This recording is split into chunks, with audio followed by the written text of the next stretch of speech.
One would have thought I'd be used to this by now, typing with one arm. It takes time to get used to, especially when you've spent most of your life in front of a keyboard. Muscle memory digs deep. A few years ago, I was in a car accident. I was going 60 down an empty road, coming home from a long day of overtime, when some kind of animal came charging out of the woods. Trying to avoid a collision, I swerved off the road. My front left wheel got caught in a ditch, sending the entire vehicle careening off the side of the road, only to smash into the trunk of an ill-placed black walnut tree, driver's side first. I have this vague memory of blinking lights and vague shapes in the distance. I was so cold, but at the same time, it was too unreal. I couldn't even understand what was happening. I was brought into emergency surgery. My left arm was literally hanging by the thread of my jacket. It had come off clean by the socket. According to the surgeons, I was lucky. Most of my shoulder was intact, so it became a matter of salvaging what they could. As I said previously, the cut had been clean. I did suffer some whiplash damage to my neck and lower back, but considering I could have easily died or gone paralyzed, losing an arm was considered mild. Looking back at it, I am inclined to agree. Considering what could have gone down, I was damn lucky. Still, in that luck, I wish I could have gone just a little bit luckier. See, I had this gold ring that I'd been given by my late mother. A simple thing with the engraving of a musical note on the inside, a memento of our shared love of music. We played Louise Armstrong at her funeral. That ring disappeared in the accident. Somehow, that's what bothered me the most. My arm could be reattached, it could heal, but that little memento was just gone. What followed was a long period of intense physical therapy, medication, and painful readjustments. It took weeks before I could even move my fingers again, and when I did, it felt like pushing your nerves through an unwashed garlic press. It was this stunning chemical kind of pain, the kind where your body just shuts down begging you to stop. But over time, I started to get over it. Small movements started to get better. I could tie my shoes, press the spacebar, hold a knife. I wasn't about to juggle anytime soon or play the piano, but I could get by. Soon enough, I got back to work. People were glad to see me. I wasn't going to be able to work at full capacity in my usual role, but I could still sit in on meetings. I won't bore you with the details, but most of my work relies on answering emails, proofreading, and translation. It's pretty technical stuff that requires a lot of pitter-patter on keyboards. At one point, I was stuck in a particularly drawn-out meeting between two clients that we were facilitating. I was there mostly as an observer, to, fill the seats. But I was supposed to weigh in if something related to my department came up. Of course, it didn't, but I still had to act interested. My colleague was trying to draw up a compromise between the two parties, laying out terms and conditions. Meanwhile, I was nursing a cup of coffee and waiting for the day to be over. Looking over to my side, I noticed something odd. I wasn't just holding a coffee cup with my left hand. I was stroking it with my index finger. Sort of like how you'd scratch a wary cat under its chin. It was a strange sensation. I was looking at my own arm, my own hand, and I couldn't feel what was happening. I couldn't feel the ceramics tapping against my finger, or the twitch of the nerve as it contracted and extended. It was just happening, an involuntary twitch perhaps. But it didn't feel like it. It felt intended, somehow. A few similar events took place that day, grabbing the bathroom door for a little too long, knocking over desktop decorations, suddenly letting go of my jacket as I was about to head home. It was just little things. I was still having trouble using my arm in the first place, so these quirks didn't bother me too much. A friend of mine was giving me a ride home. I wasn't at 100% yet, and sitting by the steering wheel felt like inviting disaster. Instead, I sat in the passenger seat, nodding off as the trees passed me with steady rhythm, causing me to blink. A noise pulled me back. The driver said something, but I wasn't paying attention. I turned to him. I excused myself. "Sorry, what was that?" I asked. "What are you doing?" the driver repeated. I looked over, my left hand wrapped around the parking brake, as if ready to pull. I forced myself to let go. "Nothing," I said. "Sorry, I don't... It's nothing. Right, he nodded. Just don't do that. Yeah, I agreed. Yeah, no, sorry. That night, I was exhausted. It felt like my lungs were being robbed of breath. I felt weak and trembling. I was cold, yet feverish, famished, but without an appetite. I went to bed early, face planting into the pillow. I had horrible nightmares, none of which I can remember. I kept waking up over and over and over again, not being able to discern dream from reality.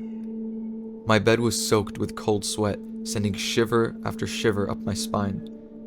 By the early hours of the morning, a stray of sunshine burned my eyes open. I was laying on my side, looking towards the window, leaning on my left shoulder. The fingers of my left hand were moving on their own, and not just moving, but bent in every which way. As if lacking bones, they were vibrating, shuddering, like wounded worms fearing a predator. I grabbed my hand, and my fingers were back to normal. I could move them as usual for a moment. I was doubting what I'd seen. It was one thing to experience oddities, but that was unreal. I must have laid there for half an hour just expanding and contracting my hands, begging my body to work with me. Enough of this, I begged. Please, enough. Please. I clapped my hands, cracked my fingers, and then ran them through my hair. It was fine. Nothing out of the ordinary, right? A couple of weeks passed without any serious peculiarities. I could even work a little. There were a few oddities, like unknowingly grasping a warm cup, or my fingers pointing in all directions when contacting with cold water. Just strange little things that I could easily get control of. That was until one morning at work. We were out of coffee, so I was making myself a cup of tea instead. As the water came to a boiling point, I accidentally spilled some on my arm. The reaction was immediate. My arm whipped out to the side, throwing the pot across the room. For a moment, my arm looked like it didn't have any bones, rippling like a skin-covered liquid. It made me think of it as not part of me, but as an alien thing attached to my shoulder. And for a brief moment, in the blink of a heartbeat, I could see my fingers grow and shrink, fingernails throbbing like a cat throwing up a hairball. Suddenly, it stopped. Looking back, I could see one of my coworkers watching me from the other side of the room. She must have heard the crash. "You alright?" she asked. "Yeah, just got a burn," I sighed. I'll be fine." She side-eyed the broken pot on the other side of the room and nodded, not entirely convinced. As soon as she left, I looked down at my hand as if shying away from a wild animal. It was an alien to me. It was something other. A twitch was one thing, but this was downright unnatural. Coming home that night, I had a weekend ahead of me. I ran my symptoms through a couple of online services. While there were a few ways the human body can trick itself, like the alien hand syndrome or phantom pains, this was different. Physical properties do not rapidly change. Then again, maybe I was imagining it. I decided to do something crazy, an experiment. I wanted to recreate what had happened inside the break room. I boiled up some water and poured it into a cup. I held my left hand over my sink, grabbing the cup with my right. I stood there, trying to calm myself. I wasn't insane. This was a rational thought that I had to play out in order to eliminate any outlandish possibility. I prepped a cold pack and ran the tap. Then, taking a deep breath, I poured some of the boiling water on my left hand. 12 fingers. My hand split into 12 fingers, lined with raw, open wounds. My wrist rolled like a cobra fixing its eyes on a prey animal. This was no longer an arm. It was a nest of flesh-colored snakes. My mind blanked. I fell backwards, smacking my arm as if trying to kill it. I couldn't feel a thing. It's as if all sense of touch ended at my shoulder. I crawled backwards on the floor, trying to wave my arm away, but it clung to me like a parasite fixed on my shoulder. Seconds later, a searing pain ran up my arm. Looking down on my hand, it looked as it always had. It was just a hand with a burn. I could barely feel it through my pounding chest. Every noise in the room was overshadowed by my pulse. I ran my hand under a tap and wrapped a cold pack around the wrist. It wasn't a bad burn, but it wasn't nothing. I did some research, looking up news from around the time my accident took place. There were a couple of reports, but nothing out of the ordinary. A domestic call, a brawl at a local restaurant, a couple of missing pets. There was a couple of other reports, but they were short and didn't lead anywhere. A mention of a couple of disturbances, and some idiot blasting music in a parking lot. But there was one more thing I noticed. In one of the reports covering my accident, there was a picture of the car. There was a splatter of blood on the hood, with something meaty stuck in the grill as if I'd hit an animal. That caught my interest. I couldn't remember hitting anything, so what the hell was this about? The next day, my arm was acting up even worse. It kept going cold as if circulation was cutting in and out. Before heading out, I wrapped it up in bandages, partly because of the cold sensation, and partly because I just didn't trust it. There was no way to tell what could happen or why. I managed to get a hold of the owner of the junkyard where my trashed car had been towed. I went over there early in the day, just before the fog cleared. Now, this was long after the car had been crushed and stored, but it was the only lead I had. An older woman greeted me at the gates, letting me in. We had a short chat about the accident as she showed me around, ending up as a stack of metal that could hardly be recognized as anything. The only thing to even hint at my car being in that pile was a thin slice of colored metal from one of the doors. I dug around there for about 20 minutes, all while being observed by this old woman. "Yep, won't find much," she said. "If the police didn't get it, the insurance folks did." "Been a lot of people digging around?" "Not a lot, nah," she said, shaking her head. "But you ain't the first." And she was right.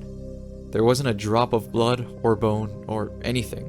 It was just scrap metal and a pile of even more scrap metal. I was wasting my time. But as I was about to leave, I noticed something. I hadn't thought about it, but I could see the old woman was wearing a ring. It looked like a wedding ring at first, but she was wearing it on the wrong finger. I pointed to it. "You found that?" "What about it?" she asked. "It's got a tune engraved on the inside, right? Like a music note." There was no response. She just looked at me and sighed. Turns out, I was right. She gave it back. She'd found it near the hood of the car the night they brought it in.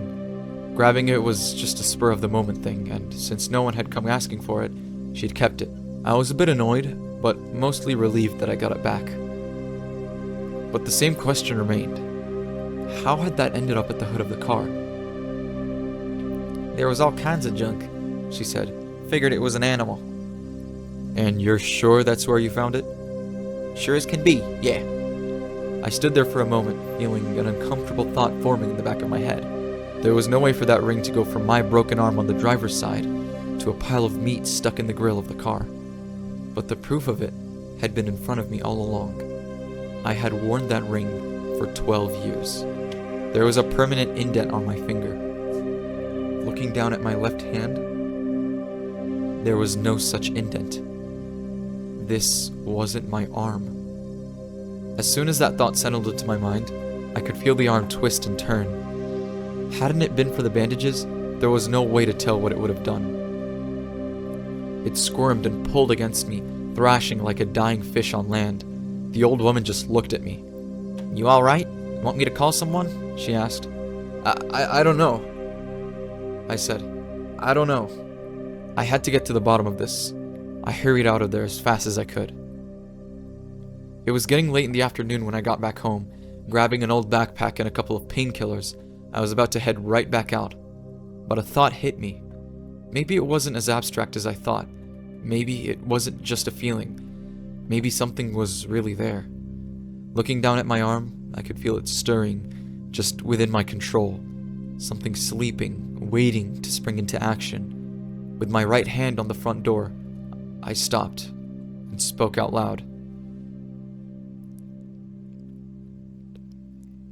"Whatever you want, just don't," I asked. "Don't." There was no response, no stirring. On a spur-of-the-moment whim, I packed one more thing into my backpack just in case. A Hail Mary, if you will. Making my way to the scene of the accident, it was impossible to tell anything had happened there. I could barely even make out the place where I swerved, or where my wheel got caught in the ditch. I found the general area in the field where my car had spun out of control, and from there it was easy to find the tree I'd smashed into. It was still there. I spent hours going over it all, following the path the car had taken, starting from that tree and working my way back. There was nothing there, nothing new. It was all just gravel, weeds, and pavement. What had I expected? A signed confession? As the sun dipped behind the clouds, I could feel a cold wind coming along. I'd lost track of time. As I turned back, there was a sudden cramp in my arm. A shock of pain crept up my spine, spreading throughout my entire body like a spider's web. I could feel my left arm throbbing against the bandage wrap. Something was wrong. I was in the middle of the field. I could see for miles in every direction, cars passing by in the distance, wet grass staining my pants all the way up to my knees, and this one cold wind cutting straight through my clothes. I shivered, but my left arm didn't. Taking a step back towards where I came from, another shot of pain struck me. This one tripped me, sending me face first into the grass. It knocked the air out of my lungs. I rolled over on my back, gasping for breath. My left hand was creeping up my stomach like a spider with a meaty tail. It stopped over my face, tapping the bridge of my nose with the index finger. I couldn't feel a thing. Moving to push it off, it instead struck back, grasping my right hand in return. "Stop!" I wheezed as I sat back up. "Just stop! Stop this!" But it didn't. I just sat there, a wounded man holding his arm. I struggled back and forth for well over an hour, getting back on my feet only to get knocked back down. By the time I'd made my way back to the road, I looked like I'd been hiking for miles. My hair was a mess and my clothes were covered in grass and mud. I had a handprint across my face like I'd smacked myself. I trusted myself with just a short drive to get there, but I wasn't sure about going back. It felt reckless to get behind a wheel in my state. Still, I couldn't just walk all the way back home, and having it towed would be a pain in my butt. I got back in my car while I thought about it, wiping myself off with a towel from my backpack. It had gotten dark outside. The overcast didn't help. I could almost taste the rain. I contemplated my options and figured that if I kept it slow and only used my right arm, I could carefully make my way back home. I put the keys in and turned on the headlights. There was an elk standing in front of my car. It sniffed the hood of my car curiously, then proceeded to stare me down. I was just surprised. I got a good look at it. There was something wrong with one of its hind legs. It lacked fur, and there was some sort of spreading baldness reaching halfway up the side of its body. My arm was slowly rising on its own, as if looking over the dashboard. The elk recoiled, as if in pain, and set off in a troubled three-legged gallop. It disappeared into the woods. Looking down at my arm, a stray thought hit me. Was this spreading too? I painstakingly made my way back home. I dropped my backpack in the hallway, locked my front door, and collapsed into the shower. I was exhausted. I stood in the shower for about half an hour, looking down at my mother's ring. I was wearing it on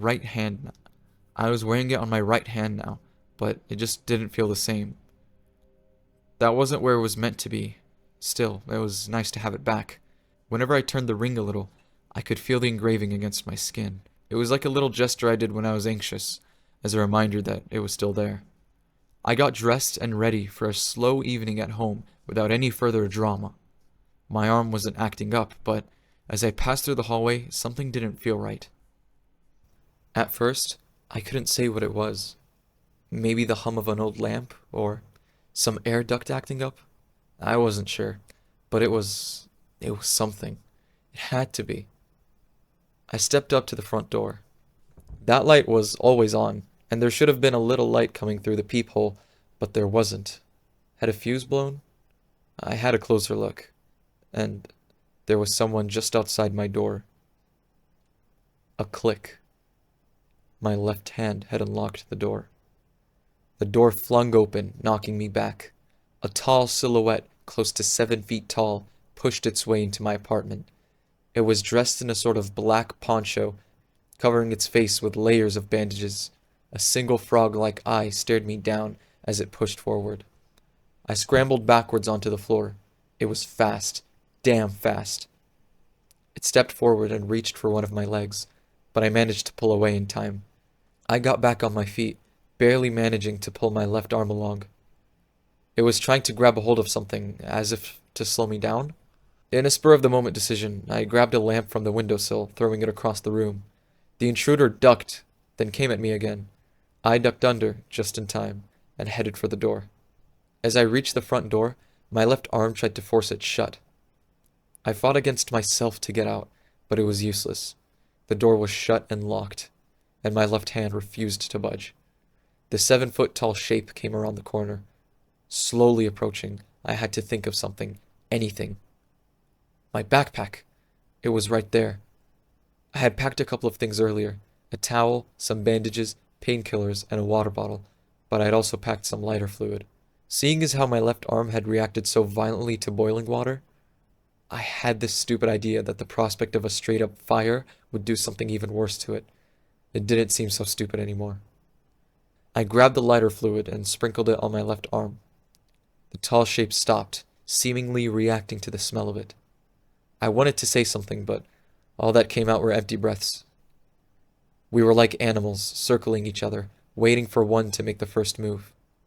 I emptied the lighter fluid, grabbing a box of matches. I held the box with my mouth, and a triplicate of matches in my hand. I spilled the rest on the floor. For a moment, we just looked at one another. A single inhuman eye peeking through the bandage's wraps. The vague shape of 4, maybe 5 extremities at its side. How many arms did this thing hide under the poncho? A flash of realization came to me. This is what I had almost hit with my car. And with that, I lit the matches. It leapt at me, but it was too late. The moment the open flame touched the skin of my left arm, it detached. The open nerves just let go of me, and the thing fell off my body. It squirmed on the floor like a dying animal, grasping at whatever its fingers could reach. Adrenaline forced me out the door, a heartbeat behind me. The 7-foot-tall figure scooped up my burning arm and pushed past me. With seconds, it was gone, leaving me with an open wound in the stairwell, smelling of lighter fluid. One of my neighbors called for help. I didn't even notice how much blood I was losing, but it was bad. They sent me back into emergency surgery, this time without an arm to reattach. It was deemed that the wound was self-inflicted, a result of some stress-induced psychosis.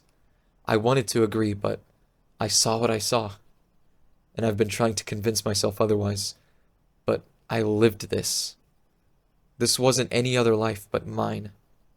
I've since learned to live with a full prosthetic. It's not much, but I can trust it, and I can wear my mother's ring the way it was supposed to be. It's starting to make an indent on the synthetic skin. I don't like to think about what would have happened if I just let that thing stay on, but just a couple of weeks ago, I got an answer. I was stuck in traffic, looking out over the fields, when I saw a group of elks in the distance. One of them had no fur. None at all.